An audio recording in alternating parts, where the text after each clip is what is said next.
So, what's up guys? Hi mga kamasbati. So, for today's video ay mayroon ako ditong, ayan, lato. Hindi ko alam kung anong tawag nito sa inyo. At nandito ko syempre sa aming bakuran. Kasi i-ano ko siya, i-mix ko na siya sa suka. Yun. Wow, namiss ko po talaga kumain ito. At hindi na nga po ako nakapag-video-video dun sa palengke kasi napakainit.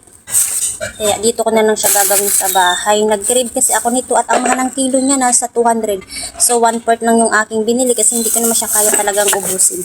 Kasi pag, ayan miss ka talagang kumain ito. Ay, marami pang sobra.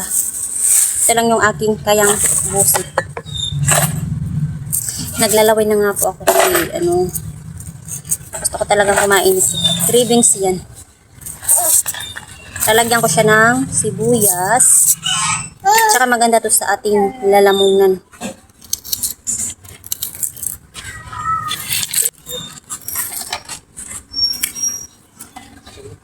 Ay, ang init. Then yung next ay lalagyan ko din siya ng kamatis. Para masarap talaga yung pagkakatimpla niya. Kailangan kompleto siya sa mga ganito. Sana all.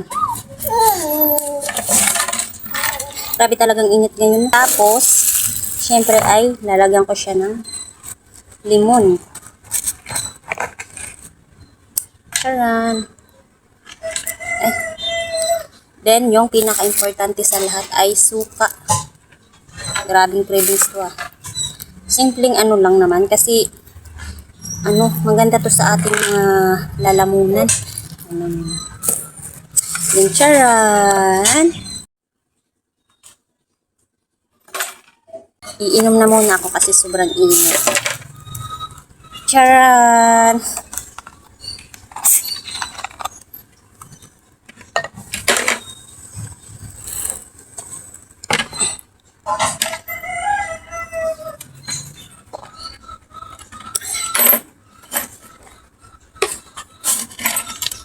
Ang init na yun. Then, ayan na siya. Okay na. Kukuha lang ako ng kutsara. Kalimutan ko.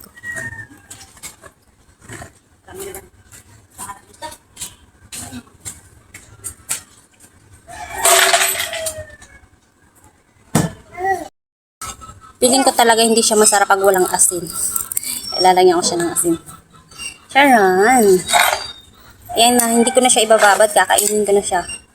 Miss ko talagang kumain ito mga ka-Queen of Vlog. Sarap. Pero parang hindi naman bagay ko tsarain. Tara, kain po tayo mga ka-Queen of Vlog. First bite. First bite. Sarap.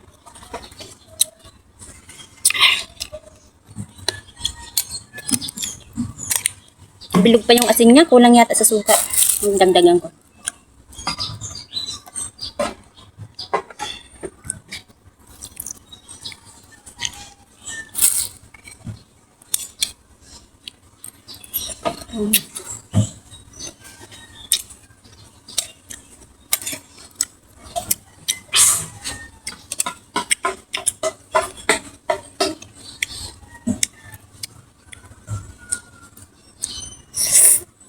Mukbang ba tawag dito?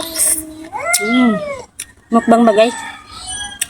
Sarap pala magmukbang nito, no? Namiss ko talaga to kaya ito lang talaga yung sinadya ko dun sa palengke. Sinamay ko na.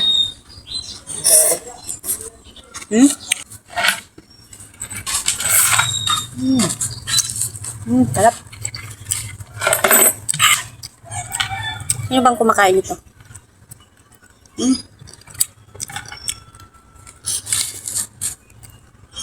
Ang dami nito Mayroon pa ka dito sa plastiko. Seaweeds ata to.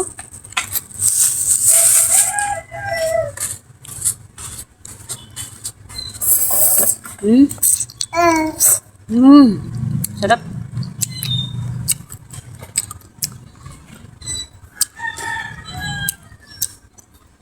Craving satisfied po.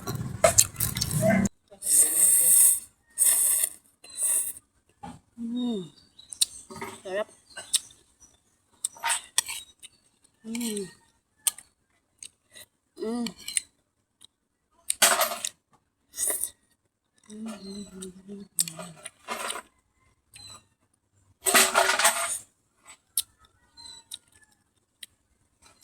Mas masarap sana kung may sili to.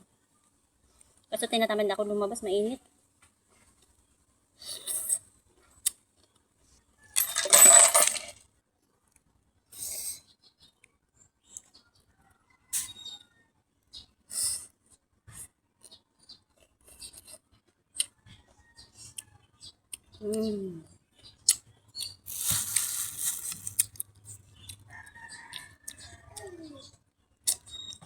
Okay po siya. Yun lang po. Bye-bye. Thank you po for watching.